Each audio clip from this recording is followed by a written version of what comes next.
Good afternoon, everybody. It's kind of hot in here now, but we'll be cool later. I'm Sharon Jackson, and I am the British woman who had the vision of building an off-grid, bioclimatic, sustainable building in the middle of an olive grove on the top of a mountain on an island called Crete. I had a vision that if I built this amazing building, people would come from all around the world to come to learn what sustainability feels like. What is the emotion about sustainability? And I felt that the island of Crete was a perfect place for that to happen. So what I'm going to do this afternoon is share with you some of the light and some of the dark moments of bringing my vision into reality. And what I'm going to ask you to do is, as I tell you my story, I'm going to ask you to notice, sense things that really appeal to you, or some things I say and you go, oh, yuck, or oh, I love that, or I feel emotional, things that are meaningful to you. Have you all got bits of paper? Show me. Hey, bravo. You should all have two, one yellow and one orange. Keep them safe, because at the end of my talk, I'm going to ask you to write on them. Don't write anything until the end. But basically, yellow will be light and orange will be dark. But don't write anything yet, because we'll tell you what to do at the end. But I'd like you to pay attention to the things that I say in my story that could be in your story. That's the purpose of this. Are you going to do that for me? Lovely. So, you see that my title is Sensing Light and Dark. A lot of my work around sustainability is about sense-making. What happens in our sense-making processes that makes us do good things, and what happens to make us do bad things, or mostly what happens in humanity, because I believe humanity is good, but mostly we're just lazy, aren't we? We just know the right thing we should do, but we just don't do it. I know I shouldn't eat so much chocolate, but hey, you know, I eat a lot of chocolate. I drink a lot of wine too. I know I shouldn't, but I do. Because somehow I deselect that, because I don't want to stop doing those things. And sense-making is largely about the stories that we have in our heads, the narratives, and the anchors that we have that define who we are. Who we are, what we do, what other people think of us, our behaviors, and how we make our decisions. So I'm going to give a little bit of an insight into my sense-making, because I can't get into your heads, but I can share you mine, and you can see what things resonate with you. But before that, let me introduce you to my vision. Do you like it? Isn't she beautiful? She's lovely. So this is the European Sustainability Academy in the village of Drapanos. Any of you know Drapanos? It's a little village on a mountain very close to here. And if you see Suda Bay, you have Akrotiri on one side, almost like a volcano, and Drapanos is the most iconic, beautiful mountain on the other side of Suda Bay. It's very beautiful. Excuse me. And this is my anchor. This is my light. ESA, European Sustainability Academy, is my story. And I'm going to share with you now in the hope that I might inspire you with your own story. But let me go backwards a little. I first came to Crete with my vision in 2007. The same year, I went to the Arctic Circle on a research program to find out about climate change. I went to Churchill, Manitoba, in the very top of the world. It's called the polar bear capital of the world. Dendrochronology, nice Greek word, guys? Yes, I think so. So I was part of a research team taking cores from trees to find out the impact of climate change. What we found absolutely floored me, I can tell you. We found, and I was in the labs happily sanding these down and varnishing them, etc. We found that every single tree core we took from those trees in 2007 showed us Mount Pinatubo volcanic eruption from 1991 in Indonesia. Did you get that? We're on the top of the world. And every tree ring from 1991 showed the impact, the sensing of those trees of the volcano in Indonesia. It, for me, was like, wow. I kind of knew we were a closed loop on this planet. I kind of knew that we had the one sea, one air, one planet. But to see it like that is quite phenomenal, don't you think? So this happened, and at the same time, I came to Crete. And I bought my home here, and I started plans to build my vision here. Now, I'm going to be honest here. I nearly quit before I started. Because when I stopped being a tourist, and I saw the environmental degradation here in Greece, animal cruelty and neglect, problems with inequality between gender, I really thought, I don't know, this may not be the place for me. I don't think they're going to like me. I don't think I'm going to like it. It felt very dark for me and almost hopeless. That's how I felt, I'm being honest. But then I thought, well, change will come. And wouldn't I rather be part of change than running away from something that makes me feel uncomfortable and dark? So, 10 years on, let's have a little look how things changed. This is my village, Drapanos. This is where I chose to build my vision. This is almost just across the road from where I live. Do you know what it is?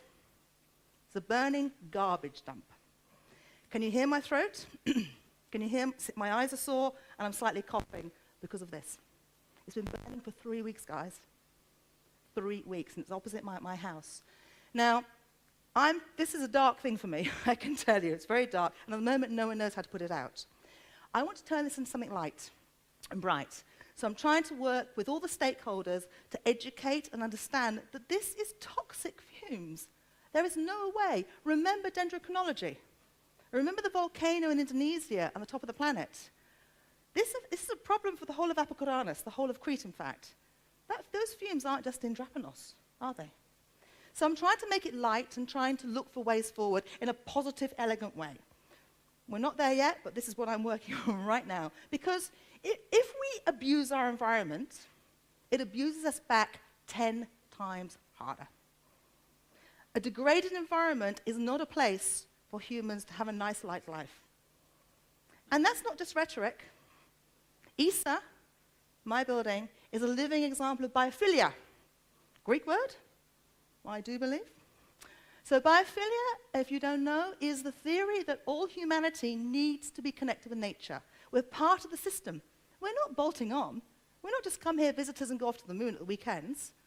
Might happen in the future, but it's not happening right now. We are part of the system, and we need it. We need it to feel good. We need to feel happy. We need to feel healthy. So when the people come to my academy, they write in the book about how they feel. They feel safe, secure, healthy. They cry when they leave. They just feel liberated. They feel light. They feel creative. They go on to do great things. They particularly comment on the materials that we use. ESA is built of straw, mud, and wood. And we have earth roofs. So people talk about feeling like in a burrow, a womb, feeling safe. And my God, out there, there's a lot of unsafe things happening in this world. So if I've created a place where people feel safe to think and contemplate, I feel my work is done in this world, frankly. So this is about biophilia. Now, I mentioned straw bales, and you can see there we're building with straw bales in 2011. Well, hasn't always been easy. 2011, straw bale building workshop. 24 gorgeous people coming from around the world, paying to come to learn to build with straw bales. Guess what? In Drapanos, we had 0 straw bales. They were sitting on a vehicle in Piraeus, waiting to get on the ferry, 10 days' time.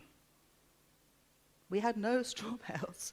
And my gorgeous architects, lovely young female architects from Chania, Antonia and Zeta, and probably some of you here know those 2 wonderful women, the beginning of their career, and certainly the first eco-building they designed like this, came to my house on the start of that workshop. Oh, I'm going to get giggles now, I tell you, because we sat in my kitchen at the table, these lovely young faces sitting at me saying, Sharon, is it a problem that we have no straw bales? You know, I could tell they wanted an answer from me. I could tell. They were looking for leadership. They were looking for guidance. So what did I do? I thought. I went to the other room, and I got this beautiful rock. Someone had given it to me in Australia. I don't even know what it is, but it's pretty. I can tell you that. And someone told me it was good for energy. So I said, Antonia and Zeta, sit down at my table. Let's hold on to this. You can imagine it, can't you? And they're thinking, oh, God, we knew she was a bit crazy, but she really is batty. So we're sitting there, we're holding this rock, all of us there, their faces looking at me for some wisdom. And I said, hold this rock because I have absolutely no idea what to do. And that's what we did. We laughed. We laughed and we laughed. And with laughter comes light, doesn't it? Because suddenly all that negativity and that heaviness and scaredness went away. And you know what happened? 24 hours later, the straw bells came. They arrived. I won't quite tell you how, but we got them there. So everything went ahead. So you can see how my story is unfolding here now. And I told you, Isa is my anchor. It's my magnet for light. So today, at the end of my talk, I want to help you find your anchor and your magnet for light as you go through your lives. That's my objective here today on this stage. So start creating your story very early and make sure you know what you want in and what you don't want in. So Isa was built. 2013, amazing, amazing year. We just basked in light all that year. I was invited to speak around the world to tell my story about Isa Drapanos, this little village full of sheep and goats, frankly, and men that don't wash very often, but don't tell anybody I said that. I was invited to New York City to talk about this. And I happened to be in Athens with a friend having a beer, and we said, wouldn't it be so cool, you know, the economic crisis is biting, you know, people really need cheering up. What if we invited someone like Grammatic? Do you know who Grammatic is? Yeah, pretty cool DJ from Brooklyn. Plays to thousands and thousands of people. So I thought, well, I'm going to New York. I'll ask him. And he came. And these wonderful people here, volunteers from this university, helped me make that happen. I tell you, people were surprised we got Grammatic to play on a mountain in Drapanos in a wooden straw building for 400 people. But no one was more surprised than me, I can tell you. It was a very light, brilliant time. The village benefited, Crete benefited. It did exactly what my friend and I said. It made everybody feel fabulous. We got Grammatic to play in Crete. It was very wonderful. And do you know why he came? My story. My story. In fact, when I first asked him, we said, let's do it in Athens.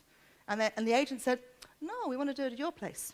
The idea of playing off-grid, this gorgeous, environmentally beautiful, sustainable place under the stars is what we want to do. It was my story because they believed in what I've done, and Grammatic personally has an affinity with that. That's why that happened. The same year, we had African princesses. Don't forget, I'm on a mountain with sheep and goats. Okay, so this photograph, you can imagine, this is not what you see often in a Cretan village. And when I take them to Taverna, it's hilarious. Because they always dress like this. They're princesses. So these women helped me set up the Women Empowerment Awards program, and every year we recognize Cretan women who excel. Then came 2014. Ooh. 2014 was a bit of a dark year. I started off the beginning of the year having a bit of a health scare, which turned out to be nothing, but it made me think about what do I want in my life and what do I not want in my life. Where is my light and where is my darkness? At the same time, someone stole money from me, I was blackmailed, someone affected my car to make it dangerous. Let's say it was not a light time. At the same time, the Greek government owed me, get this number, 220,000 euros. Nearly €250,000. Now, I don't know about you, that is one big number of money. I was owed in FIPIA from the building and some EU funding. 3 years I waited for this money, and it didn't come. Now, I will tell you, at this time, around June 2014, I was ready to close the doors of my vision. I was ready to go back to the UK and give up. I'd run out of money. Why do I want all this stress? Crete doesn't, you know, I just thought I was right in 2007. Crete doesn't want me. I'm not wanted here. But I went to Lunda, I thought about it, and I thought, Sharon, you're not a quitter. Come on, you know you're not a quitter. Get back. You're the only one that can turn this around. So I designed what I like to call a goddess protest. Dressed myself as prettily and goddess-like as I possibly could on a hot day, sprayed myself with nice perfume, had letters sprayed with Chanel number 19, and I took myself off to the DOI in Chania, the tax office. Ha ha ha, you're with me, aren't you? I'd been there a lot of times before with an appointment. This time we didn't make an appointment. And guess who I took with me? A Milano photographer who takes photographs of women on the catwalk. And his wife, who's a designer. We turned up. You can see we've just arrived there. Top left-hand corner, we're just arriving. I am shaking. Really, I'm so scared. But thought, what can I lose here? I never got an appointment so quickly in the tax office ever before in my life. Straight in. But I didn't think it went well. And you see me on the steps there leaving. I'm crying because I don't think it's gone well. I got the money 2 weeks later. Then we thought, let's go for the rest of it. My accountant rang the other office. The office said, do not let her come here with a photographer. I hadn't even thought of coming with a photographer. Great. I'll be there on Monday for the check, and if Monday doesn't happen, the photographer and I come on Tuesday. Oh, she said, we can't possibly get people to sign the check. No problem. Try harder, otherwise I'll see you on Tuesday. See me there? That check is 143,000 euros, ladies and gentlemen. I waited 3 years to get that money. That was rightfully mine. So a bit of Chanel number 19 and a Milano photographer will take you all the way in life, I tell you. So Issa lived on, survived another quitting phase, and actually more than lives on. We are thriving. We are basking in the light right now. That is me in February in Mumbai getting yet another award for our work, another award for Issa and Drapanos, another award for Crete, for the second year running at an amazing conference. We have relationships with people in Dubai, in India, in Australia. We have groups of people coming up to this tiny village of Drapanos to see the night sky, the Cretan window to the sky, to hear about mythology. We have people coming to taste Cretan natural treasures. We have broken into the cruise ship market.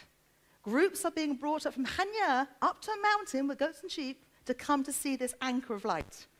That's unheard of. People don't come up to this little village. So I can tell you, we are basking in success. But, I know the darkness will come back. It will come, for sure, because that's life, isn't it? But I have some tricks. I know I can do a few little tricks. I've tried them out and they've worked. And, of course, I have, this wonderful thing. I have the magic rock. I have my Issa, my anchor for light. I think the momentum, what I didn't realize I was going to do was create a movement for change. I do believe that's what's happening. And having the right people around us is also very important for getting through the dark times. And I feel that my journey has included getting the right people, laughter, and sticking to my purpose and my story. So, that's my story in 18 minutes. It's over to you. I'm going to hand to Joanna in a moment. But really, hope you were paying attention, ladies and gentlemen. What did you notice? What did you feel? What really made you, oh, that's interesting? Because, remember I told you when I wasn't feeling very well, I thought of, what shall I keep in? Light. What makes me feel good? What do I want in my story when I'm doing a TEDx talk in 10 years' time? That's my challenge to you guys. What do you want to be telling people when you're on stage about your story? And what do you want to kick out? People? I kicked some people out back then because they weren't serving me well in my vision. The lights are going to come up now. You have in your bag some pens, and then write your notes, stay seated, and then Joanna's going to tell you what we're going to do afterwards. We're going to do something very special, quite a nice ceremony that I hope you'll enjoy. So thank you very much for listening to me.